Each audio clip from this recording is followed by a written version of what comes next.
in-depth analysis from seasoned professionals. Start your day the right way on 99.3 Nigeria Info. Nigeria Info.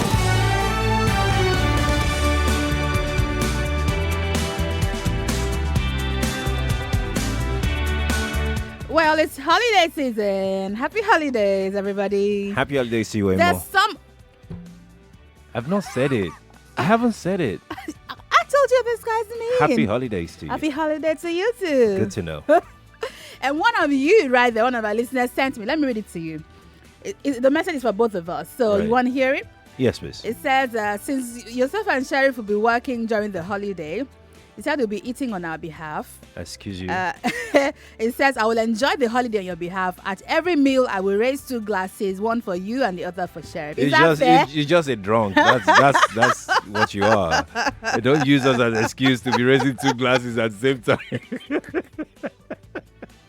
That makes a lot of sense. Welcome to the front pages. It's holiday season, but we got you covered on 99.3 Nigeria Info, and we're running you through the stories that make it to the front of the pages. On this side of the table, I got The Punch, The Daily Trust, Blueprint newspaper, The Guardian, our media partner, The Leadership newspaper, all here, and I am Wemimo Adewuni. I'm Sheriff Quadry, and on this side of my table, I have Daily Independent newspaper, The Nation is here, Vanguard, as well as the Daily Sun. That's right. Okay. So, let's get on with... Please, it's allowed. You're on holidays. Rotimi is laughing like really hard. All this without the jollof rice.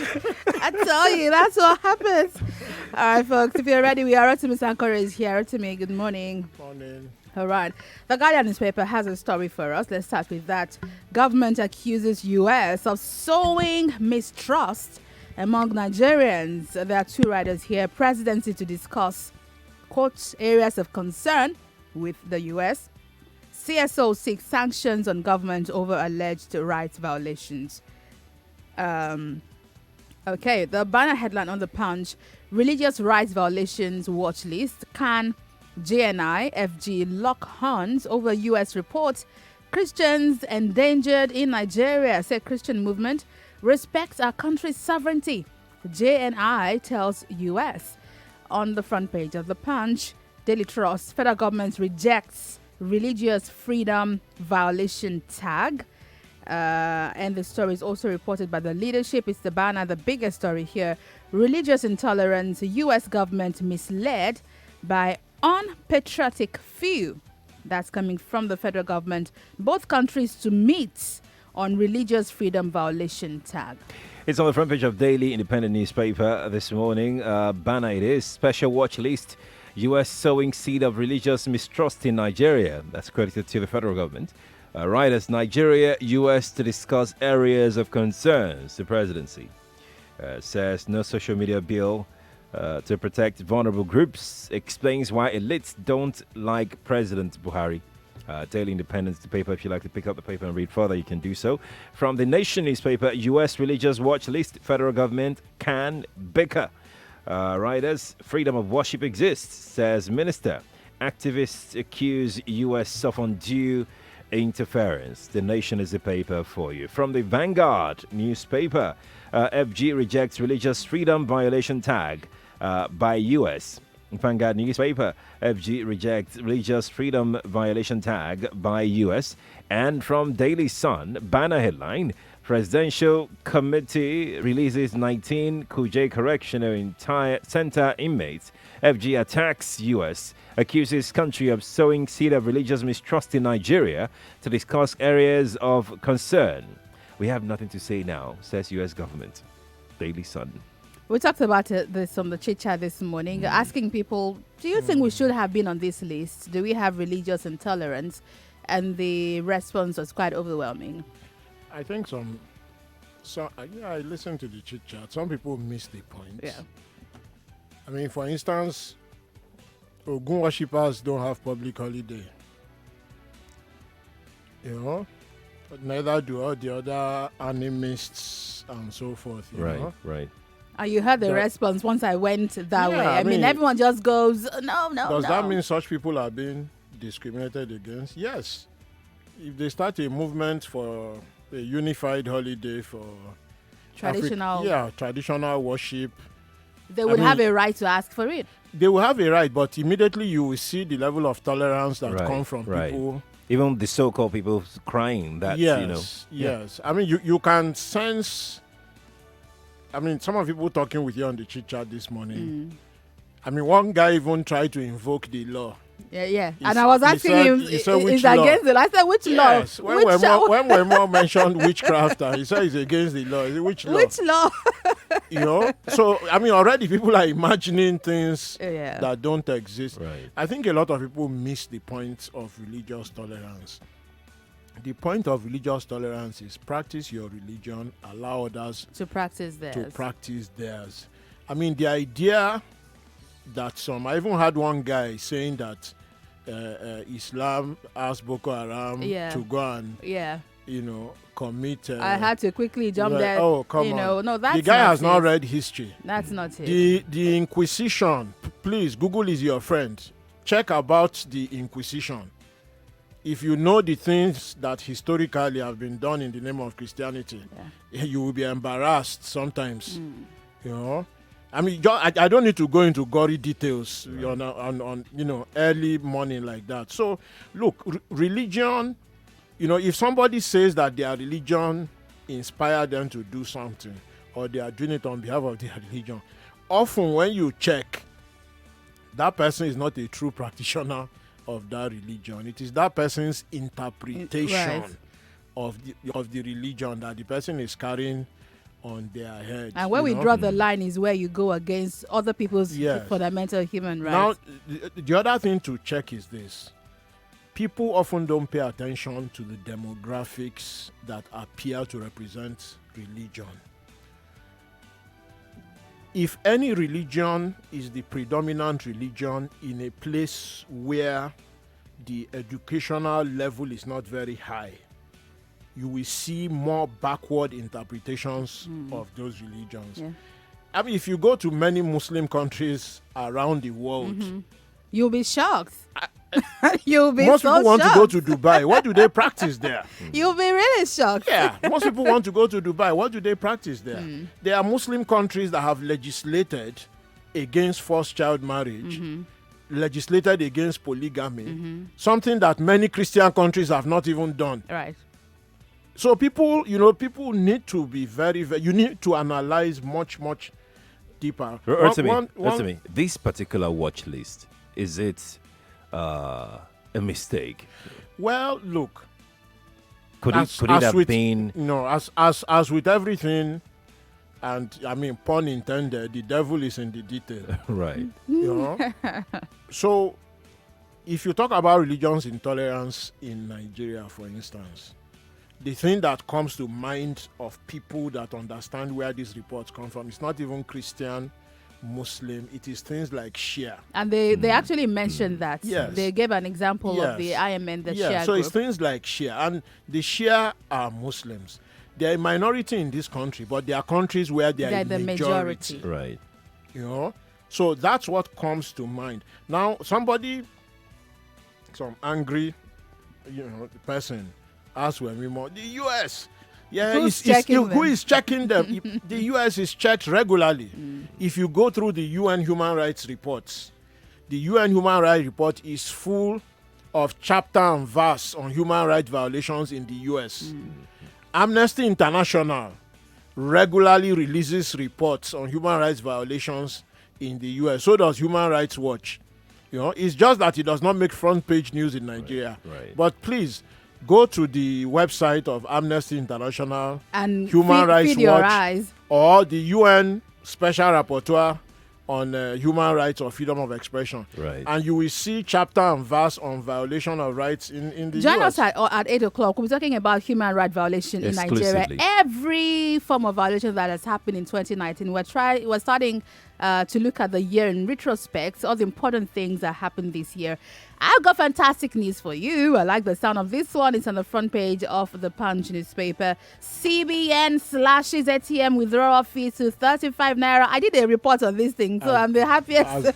Assuming your money is not inside your cooking pot Already. or cupboard under the mattress. It's also on the blueprint. CBN issues new guidelines for bank charges. I am so excited about this one. CBN cuts ATM withdrawal charge to 35 naira from January 2020.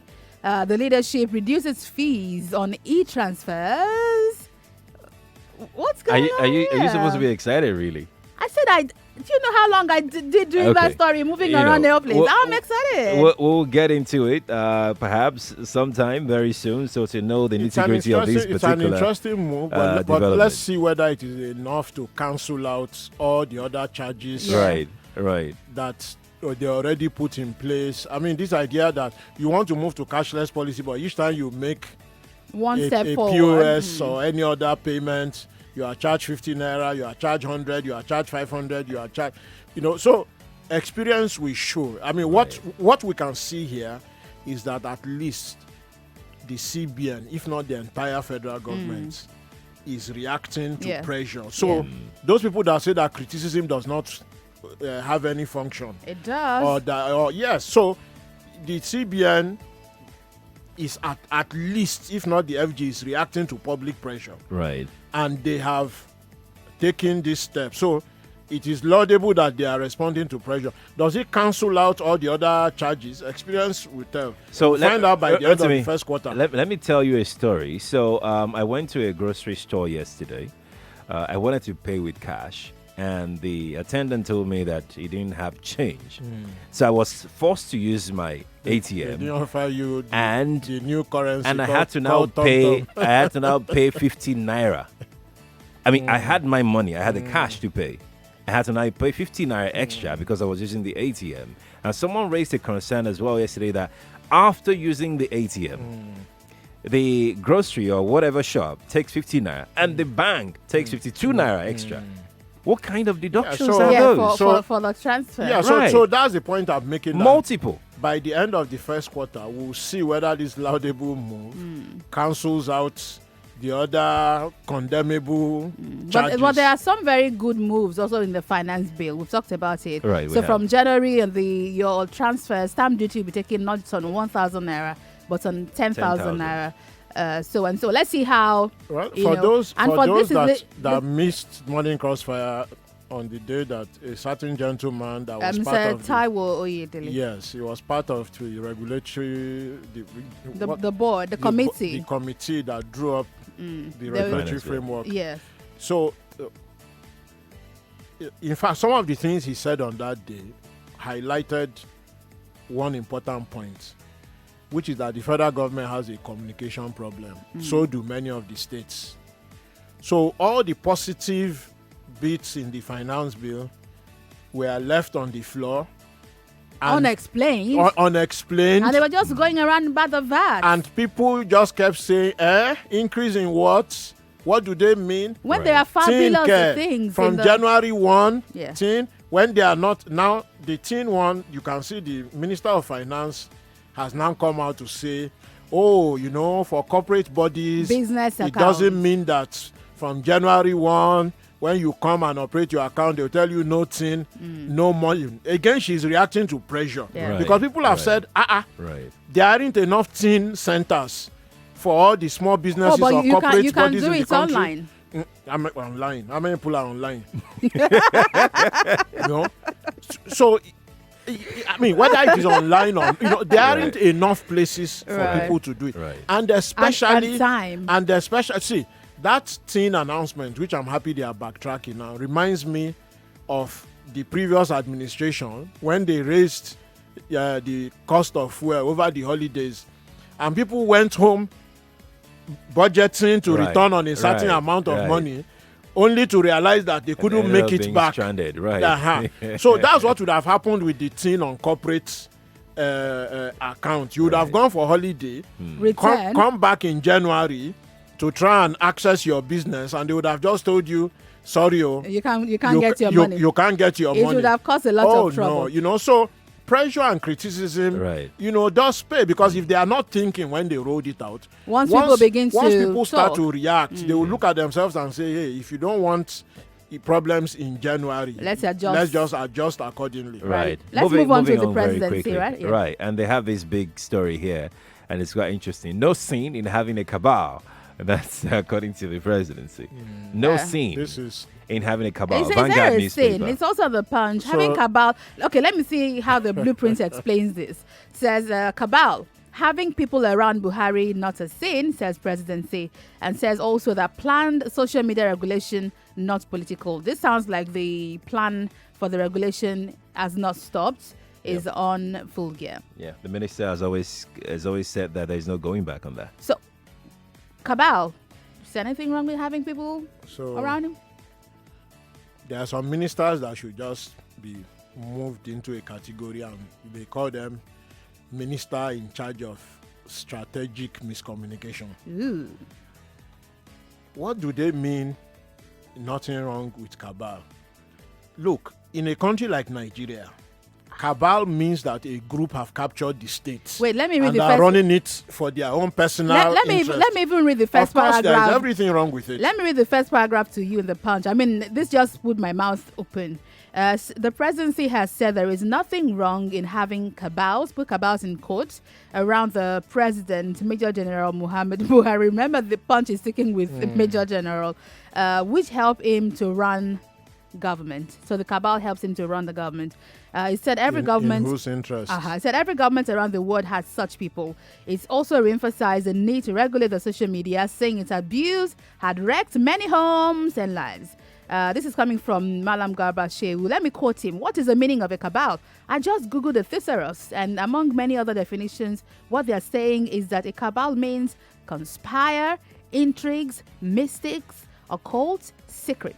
And it goes on to say, there is no government in this country that we have had that some people were not accused of being a cabal in the government, and it's because every administration must have and president will have a secretariat. That's people who advise him.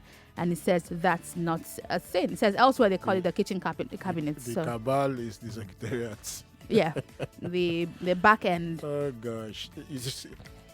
Look, I understand what he's trying to do. You know, he's trying to own and talk his way out of the problem.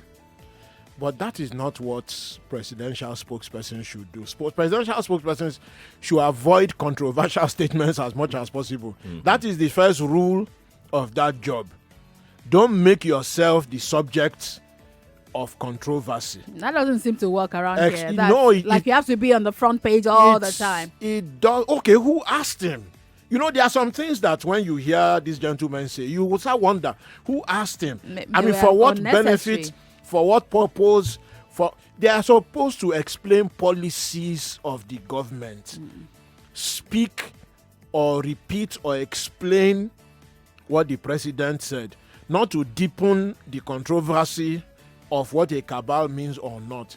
Perhaps what he's trying to say, and which does exist, is that in every government there are factions.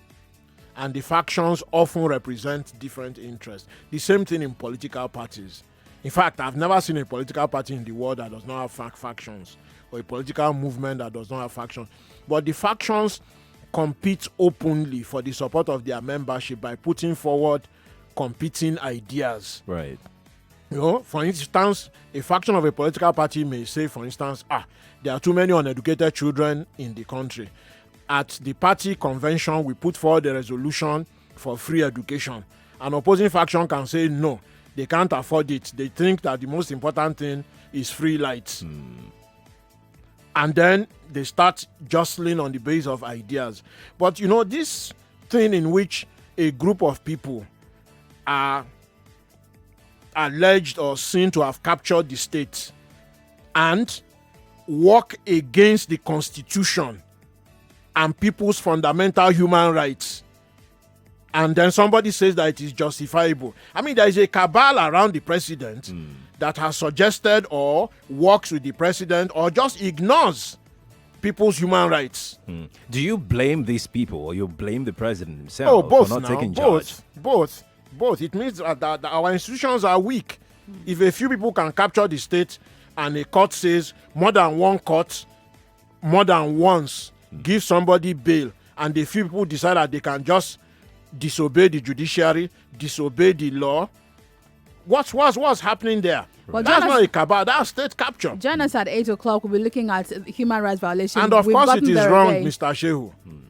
All right, let's see this story. 19,273 teachers failed TRCN qualifying test. Coming from registrar. How did they do that? Almost 20,000 teachers. The Registrar Teachers Registration Council of Nigeria said on Sunday through Professor Segun Ajiboye that a total of 53,674 candidates passed the November diet of the professional qualification exam organized by the council to certify teachers in the country.